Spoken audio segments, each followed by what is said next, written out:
1991년 서울. 이 사건은 여기서 시작됩니다. 1월 29일 겨울바람이 아파트 복도의 철제 난간을 타고 울음소리처럼 지나가던 밤이었습니다. 서울 강남의 한 고급 아파트 단지 205동 12번째 층 거실에서 전화벨이 울렸죠. 벽에 걸린 시계는 밤 11시를 가리키고 있었습니다. 수화기를 집어든 것은 아버지 강태우 씨였습니다.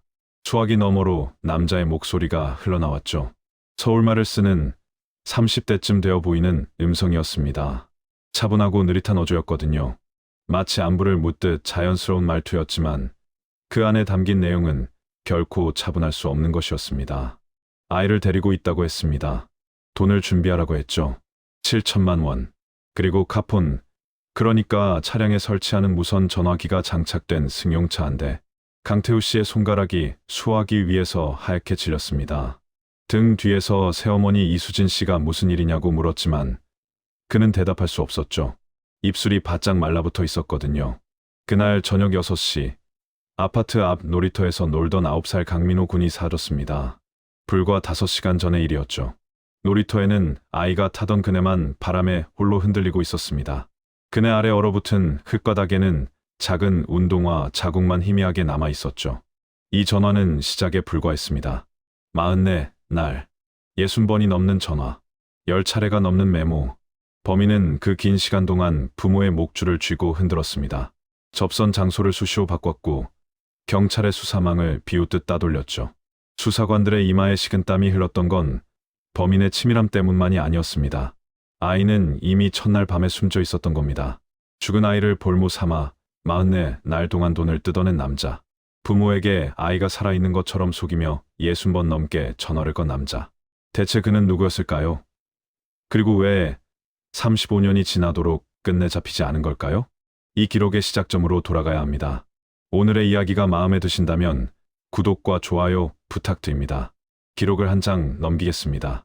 1991년 1월 초 서울 강남구 압구정동 높은 아파트 단지 사이로 겨울 햇살이 비스듬히 내려앉던 곳이었습니다. 콘크리트 건물 벽면에 햇빛이 부딪혀 따스한 빗줄기가 복도까지 밀려들었죠. 이 일대는 당시 서울에서 가장 잘 사는 사람들이 모여 사는 동네로 이름이 높았습니다. 205동 강태우 씨의 집이었습니다. 사업가였던 강태우 씨는 검은색 대형 승용차를 몰고 다녔고 아파트 현관에는 값비싼 가죽 구두가 가지런히 놓여 있었죠. 거실 장식장에는 해외에서 가져온 도자기가 진열되어 있었습니다. 누가 봐도 넉넉한 살림이었던 거죠. 9살 민호는 그 집의 외아들이었습니다. 한빛국민학교 3학년. 교실에서는 조용한 편이었지만 놀이터에 나오면 달라지는 아이였거든요.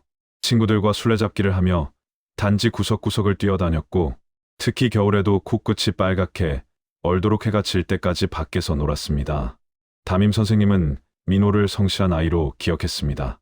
숙제를 빠뜨린 적이 거의 없었고 급식 시간에는 항상 식판을 깨끗이 비웠다고 하죠.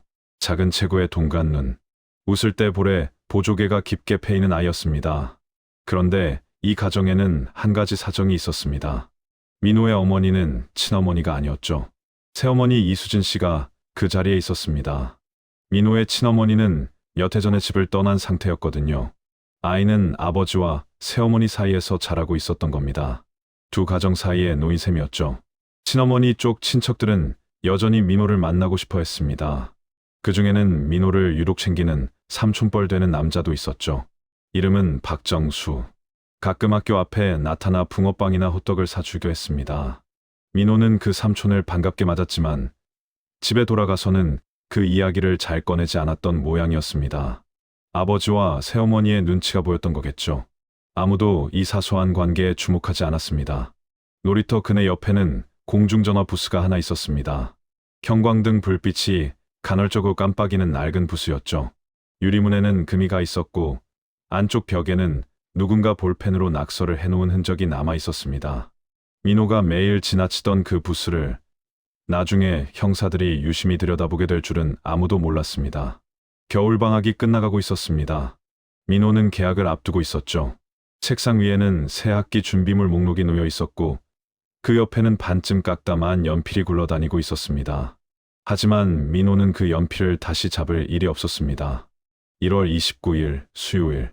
기록에 따르면 그날 서울의 최저 기온은 영하 5도였습니다.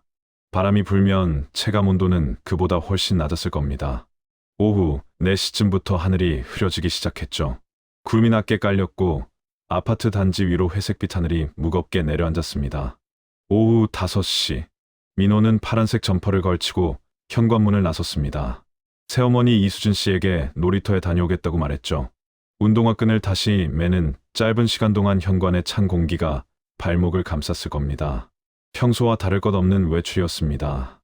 놀이터에는 동네 아이 서너 명이 있었습니다.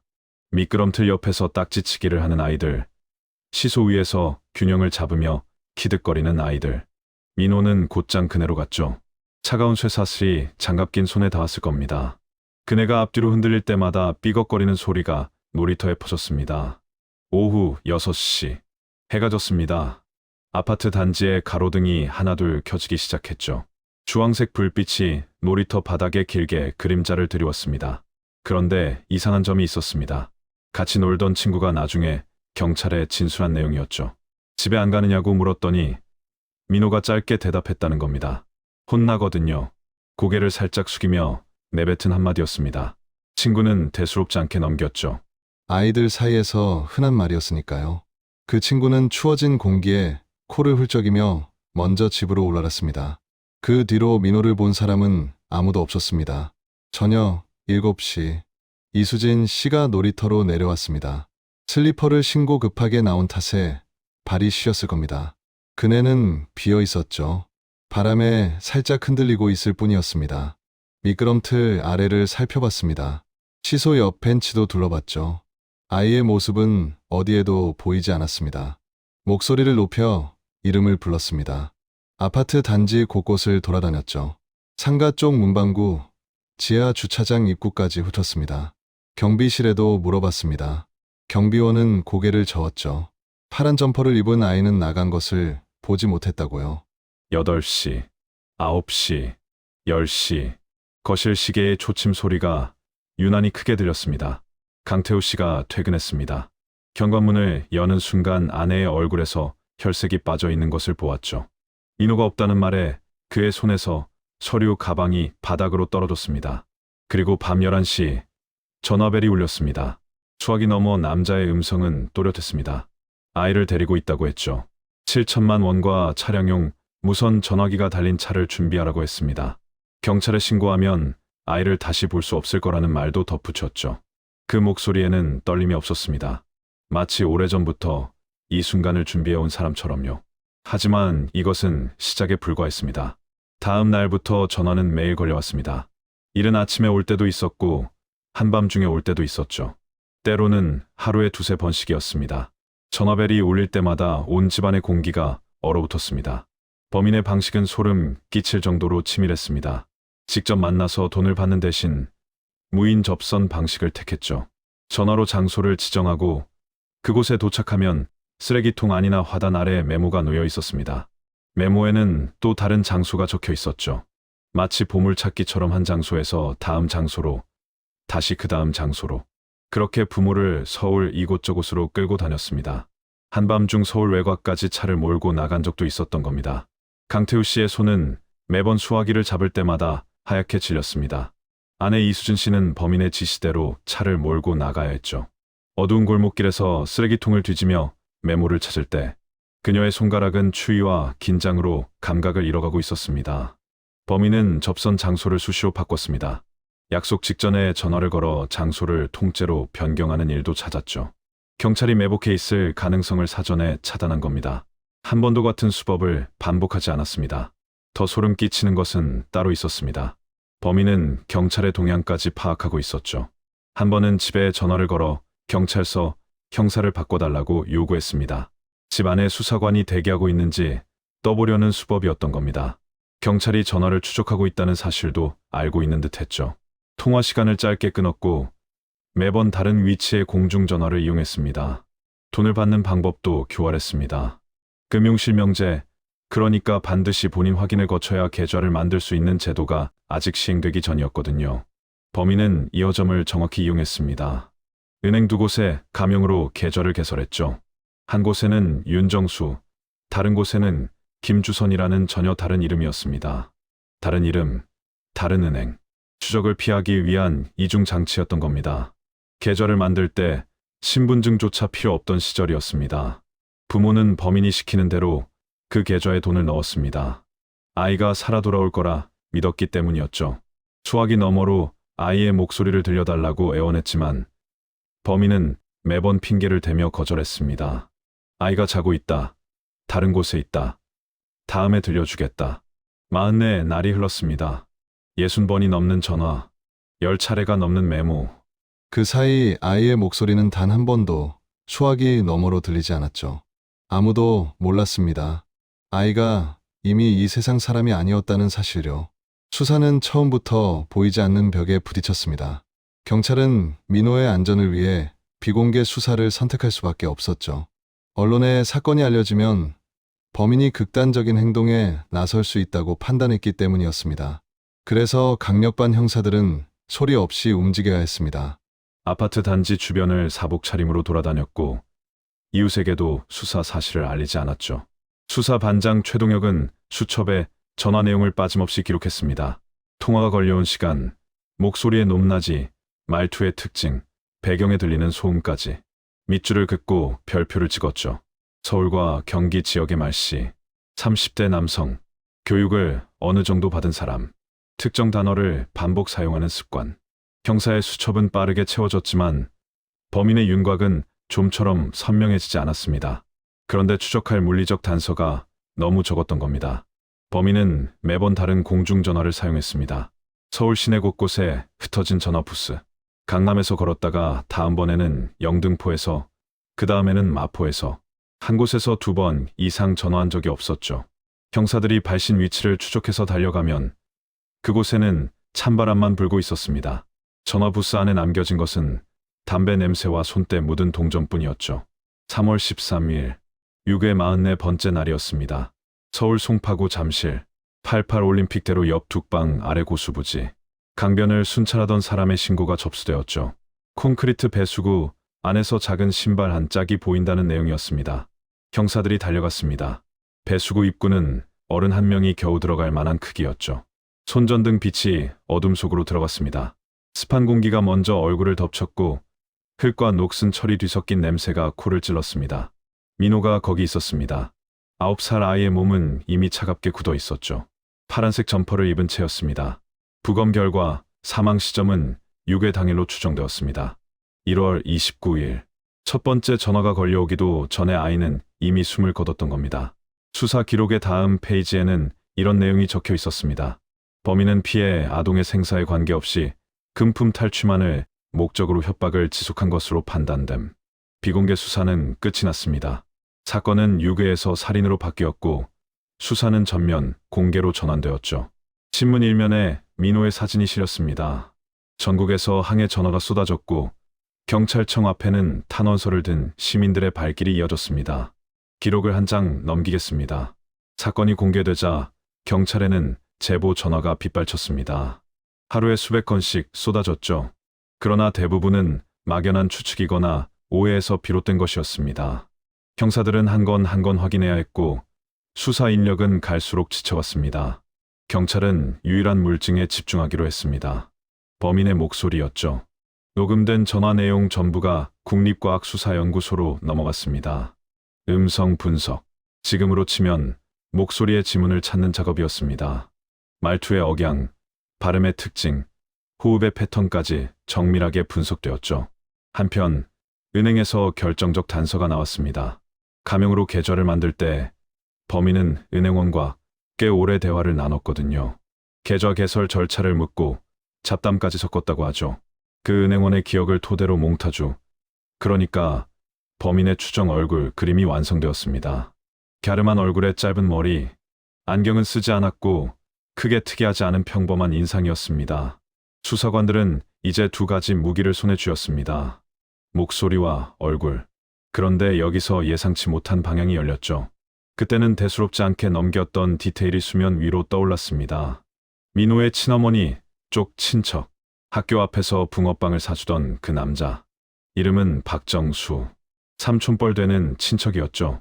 민호가 집에서 그 이야기를 꺼내지 않았던 바로 그 사람이었습니다. 국과수의 음성 분석 결과가 나왔습니다.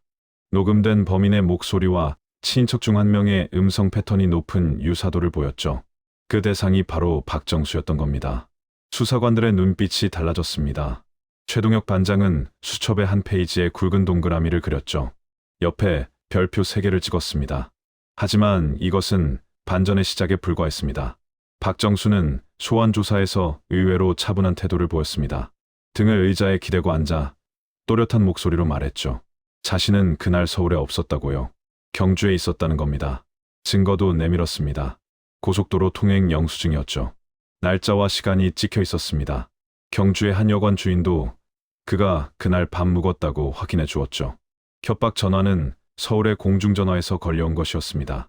같은 시각 박정수가 경주에 있었다면 전화를 건 사람은 그가 아닌 셈이었죠. 현장 부재 증명, 범인을 향해 열리는 듯했던 문이 다시 닫혔습니다.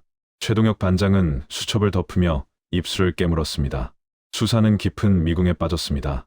몽타주가 전국에 배포되었죠. 신문 사회면과 텔레비전 뉴스에 범인의 얼굴 그림이 반복적으로 실렸습니다. 우체국과 파출소 게시판에도 붙었죠. 수천 건의 제보가 쏟아졌습니다. 형사들은 한 건 한 건 확인하러 전국을 뛰어다녔죠. 부산까지 내려간 적도 있었고 강원도 산골까지 찾아간 적도 있었습니다. 그러나 범인은 어디에서도 나타나지 않았습니다. 해가 바뀌었습니다. 1992년, 93년, 94년. 수사 전담 인력은 점차 줄었고 새로운 사건들이 끊임없이 밀려왔죠. 하지만 강력반 형사 몇몇의 책상 한쪽에는 민호의 사진이 여전히 놓여 있었습니다. 유리 액자도 아닌 테이프로 붙여놓은 작은 증명사진이었죠. 해가 갈수록 사진 가장자리가 누렇게 바래갔습니다. 기록은 이렇게 적고 있습니다. 유력한 용의자 특정 실패, 추가 단서 확보 불가, 수사 지속, 세월이 흘러 2000년대에 접어들었습니다. 그리고 하나의 시계가 소리 없이 째깍거리고 있었죠. 공소시효. 범인을 법적으로 처벌할 수 있는 시간 제한이었습니다. 당시 살인 사건의 공소시효는 15년, 1991년에 시작된 시계는 2006년에 멈추게 되어 있었죠. 2005년, 남은 시간 1년, 2006년 1월 초, 남은 시간 한 달, 1월 28일, 남은 시간 24시간. 그날 경찰청 사무실에는 형사들이 모여 있었습니다. 퇴직한 사람도 있었고 다른 부서로 옮긴 사람도 있었죠. 혹시라도 마지막 순간에 결정적 제보가 들어올 수 있다는 가느다란 희망이었습니다. 전화기 옆에서 밤을 새운 형사도 있었죠. 종이컵에 든 커피는 이미 차갑게 식어 있었습니다. 자정이 다가오고 있었습니다. 시계의 초침이 12시를 향해 움직였습니다. 사무실에는 아무 소리도 나지 않았죠. 형광등 불빛 아래 형사들의 시선이 벽시계에 꽂혀 있었습니다. 누군가 무의식적으로 볼펜을 딸깍거렸습니다. 자정. 2006년 1월 29일 0시. 공소시효가 만료되었습니다. 15년의 시간이 바닥났죠. 설령 내일 범인이 자수한다 해도 법은 더 이상 그를 처벌할 수 없게 되었습니다. 최동혁 반장은 수첩을 천천히 덮었습니다. 수첩 표지가 손때로 달아 있었죠. 그의 손가락 끝이 하얗게 질려 있었습니다. 9살 민호의 사건은 영구 미제가 되었습니다. 이 사건의 기록은 여기서 닫힙니다. 강태우 씨는 공소시효가 만료된 뒤에도 아들의 사진을 거실 벽에 걸어두었습니다. 사진 속 민호는 9살의 얼굴 그대로였죠. 시간이 멈춘 듯한 그 웃음을 마주할 때마다 강태우 씨의 어깨가 미세하게 떨렸다고 합니다. 2007년 이 사건을 모티브로 한 영화가 개봉되었습니다. 제목은 범인의 목소리에서 따왔죠. 영화관을 찾은 수백만 명의 관객은 어두운 객석에서 주먹을 쥐었습니다. 스크린 속 30대 남자의 목소리가 극장에 울려 퍼질 때 곳곳에서 한숨이 새어나왔죠. 16년 전의 기억이 다시 살아난 순간이었습니다. 이 사건은 대한민국의 3가지 풀리지 않은 사건 중 하나로 남았습니다. 나머지 둘은 경기도의 연쇄살인과 5소년의 실종이었죠. 그중 연쇄살인 사건은 2019년에 범인이 밝혀졌지만 민호의 사건은 여전히 어둠 속에 있습니다. 그런데 세월이 흐르면서 하나의 변화가 생겼습니다. 2015년 살인 사건의 공소시효가 완전히 폐지되었죠. 더 이상 시간이 범인을 보호하지 못하게 된 겁니다. 이 법이 조금만 더 일찍 만들어졌더라면 민호의 사건도 달라졌을지 모릅니다. 하지만 이 법은 민호의 사건에 적용되지 않았습니다. 이미 시효가 지난 뒤였기 때문이죠. 법의 시계는 되돌릴 수 없었습니다. 지금도 국립과학수사연구소에는 당시 녹음된 음성 자료가 보관되어 있습니다. 서울말을 쓰는 30대 남자의 목소리, 차분하고 느릿한 그 어조. 35년이 지난 지금도 녹음 속 그 목소리는 변하지 않았죠.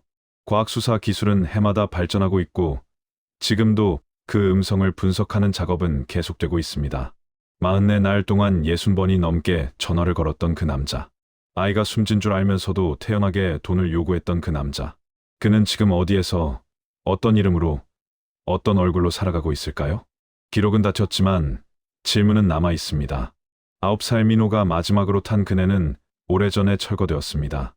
놀이터는 새로 단장되었고 그 자리에는 다른 아이들이 뛰어놀고 있죠. 밝은 색놀이기구가 햇빛을 받아 반짝이고 있습니다. 하지만 그 겨울 저녁, 빈 그네가 바람에 혼자 흔들리며 내던 삐걱거리는 소리만큼은 기록, 어딘가에 남아있을 겁니다. 사건 일지, 오늘의 기록은 여기까지입니다.